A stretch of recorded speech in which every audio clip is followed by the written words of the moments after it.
নমস্কার বন্ধুরা, কেমন আছেন সবাই? আশা করি সবাই ভালো আছেন, সুস্থ আছেন। বিথিকাস ডায়েরির আরেকটি ব্লগে আপনাদের স্বাগত জানাই।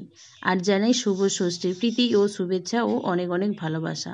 তো ষষ্ঠীর দিন সকালে আমি প্রত্যেকবারের মতো ভোরবেলা উঠেই স্নান টান করে সেরে বেরিয়ে পড়েছি। দেখতেই পাচ্ছেন এখনও পর্যন্ত লাইট নেমেনি, মানে কতটা ভোর। তখন বাজে 5:15। মারা তখনও মর্নিং ওয়াক করেও ফিরে আসেনি। দূরের দিকে দেখুন, একটু একটু তখনও অন্ধকার। তো আমি চিন্তাভাবনা নিয়েছি যে একটু বাসেই যাব, তো বাসের জন্য ওয়েট করছি। আর ওই যে দূরে দেখুন, ওইখানে হচ্ছে পুজো, ওখানেই পুজো হচ্ছে। আর ওখানে লাইটও তখনও বন্ধ হয়নি, মানে বুঝতেই পারছেন কতটা ভোর। যাই হোক, আর অনেকটা সময় পরে এই বাসটা এলো, তো তাই ওখানেই অনেকটা দেরি হয়ে গেছে। আর তমলুকে এসে পৌঁছেছি আমি 6:30টায়, মানে অনেকটাই লেট। প্রত্যেকবারে যেখানে 6টায় আধ ঘন্টা আগে ঢুকে যেতাম, সেখানে আমি 1 ঘন্টা পরে ঢুকেছি। তারপরে সব কিছু কিনে টিনে ঢুকতে প্রায় অনেকটাই দেরি হয়ে গেছে, প্রায় 7টা।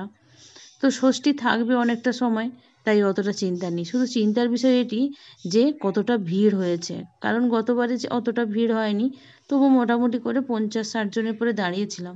কিন্তু এবারে যেহেতু দেরি হয়ে গেছে, তাই কতটা লেট হবে, মানে ওপরে কতটা লাইন আছে সেটাই নিয়ে একটু চিন্তায় আছি। তো যাই হোক, সেই চিন্তা ছাড়ো, এখন চলে এসেছি এই দোকানে যেখানে সমস্ত ডালিটা নেব। তো ওনারা, আমি যা বললাম যে 3টে জায়গাতে ডালি বানিয়ে দিতে, তো ওনারা বললো সব কিছু নিয়ে, ফুল মালা যা আছে, ধূপ সিঁদুর আলতা সব কিছু নিয়ে 150 টাকা পড়বে। আমি বলি ঠিক আছে, চলো 150 টাকার একটা ডালি হয়ে যাক বলে আমি একটি 150 টাকার ডালি নিয়েছি। তো গাঁদা ফুলের মালা ওখানে পাওয়া যায়নি, ওখানে সমস্ত কিছুই জবা ফুলের মালাই পাওয়া যাচ্ছিল। তো আমার নেওয়া হয়ে গেছে। আর জুতো রাখার ব্যবস্থা ওখানেই রাখা আছে, কোনো অসুবিধে নেই। আরেকটা জায়গাতে আছে, সেটা মন্দির কর্তৃপক্ষ থেকেই রাখা হয়েছে, যারা বাইরে থেকে আসেন তারা ওখানে রাখবেন এইরকম। তো আমি এই দোকানটিতেই প্রত্যেকবারে রাখি, তাই এখানেই রেখে দিলাম, ওখান থেকেই ডালিটা নিয়ে নিলাম। চলুন ওপরে। ওপরে গিয়ে দেখি তো সাংঘাতিক লাইন, 3টে রো হয়ে গেছে অলরেডি। আর আমি অনেকটা আগে দাঁড়িয়ে গেছি, তো সেটা আমি দেখালাম না যে কতটা রো হয়েছে বা কিছু। এইটি হচ্ছে মা বাগমা মন্দিরের রন্ধনশালা, ওখানে ওই সবজিগুলো কাটা হচ্ছে। তো দেখুন কীভাবে লাইনটা পড়েছে। ও আরেকটা কথা বলে দিই, এখন আর মানে গর্ভগৃহে মাকে সরাসরি দেখার জন্য দেখতে দেয় না। আগে ভেতরে ঢুকতে দিত, এখন আর দেখতে দেয় না। তাই ওখানে ক্যামেরা ফিট করে বাইরে টিভি রেখে দিয়েছে, ওখানেই দর্শন করতে হবে। এই যে লাইন, আরও এই যে দূরে, ওখানে যাব আমরা পুষ্পাঞ্জলিটা দিতে।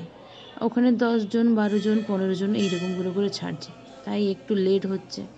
তো কিছু তো করার নেই। অনেকখানি ঘুরিয়ে এই এখন একটু এগোতে পেরেছি। যাই হোক, এবারে দেখছি মন্দিরটা খুব সুন্দর করে সাজিয়েছে। আর যেহেতু প্রচুর বৃষ্টি হচ্ছে, তাই ওপরে ছাউনিটাও দিয়ে দিয়েছে যাতে অসুবিধা না হয়। যখন তখনই বৃষ্টিটা চলে আসছে, তো তাই। তো আমার পুষ্পাঞ্জলি দেওয়া হয়ে গেছে। তো এবারে এই লাইনটি হচ্ছে পুজো দেওয়ার লাইন, মানে ওই যে দূরে, ওই দূর থেকে এসে ছুটে এসে এখানে লাইন দিতে হচ্ছে যে পুজো দেওয়ার জন্য। পুজো দেওয়া কমপ্লিট। চলুন আপনাদের সঙ্গে একটু শেয়ার করি মন্দিরের আশপাশটা। দেখুন কত সুন্দর করে সাজিয়েছে। আর ওই সামনে হচ্ছে বলি দেওয়ার জায়গা, যেখানে সব স্ত্রীরা সিঁদুর দিয়ে ওখানে সবাইকে সিঁদুরটা পরিয়ে দিচ্ছে। আর কিছুটা সিঁদুর বাড়ির জন্য নিয়েও যাচ্ছে, টিকাও নিচ্ছে। তো এই, আর মন্দিরের সব দিকটাতেই সুন্দর দালান, কোনো অসুবিধা হয় না কোনো অনুষ্ঠানের জন্য। আমার মেয়ের অন্নপ্রাশনটাও এখানেই হয়েছে। এই যে দেখুন, এই গাছটা নাগপঞ্চমীর গাছ। এই যে দূরে একটা ফুল হয়েছে, আপনারা দেখতে পাচ্ছেন কিনা জানি না। আর এই যে দেখুন নাগপঞ্চমীর বড় বড় ফল। আর হচ্ছে এই সামনে একটি হরি মন্দির, সুন্দর করে শাড়িটা পরিয়ে রেখেছে। আর সব দিকটাই ঘেরে, মানে গ্রিল দিয়ে ঘেরা থাকে। আর এখানে ধূপ জ্বেলে আর মোমবাতি জ্বেলে ঠাকুরকে পুজো করা হয় দূর থেকেই। এটা হচ্ছে শনি মন্দির। আর এখানে এসেও অনেকে নানা রকম গ্রহ তার পুজো করে থাকে। আর এইটি হচ্ছে গর্ভগৃহের ঠিক পেছন দিকটা। আমরা তো পেছনের দিকটা ভক্তরা যেতেও পারে না, তাই এই পেছনের দিকটাতেই একটু ছোট্ট করে একটু ফুল দিয়ে পেছনের দিকটাই মাথা ঢুকে ঠাকুরকে পায়ের কাছে প্রণাম করা হয়। এটাই ধরে নিই সবাই করি আর কি। তো এটি হচ্ছে মানে হোমের জায়গা, হোমকুণ্ডু। আর একটা বিশেষ দিনে এখানে হোম করা হয়। তো যাই হোক বন্ধুরা, আমি তো বাড়ি ফিরে এসেছি।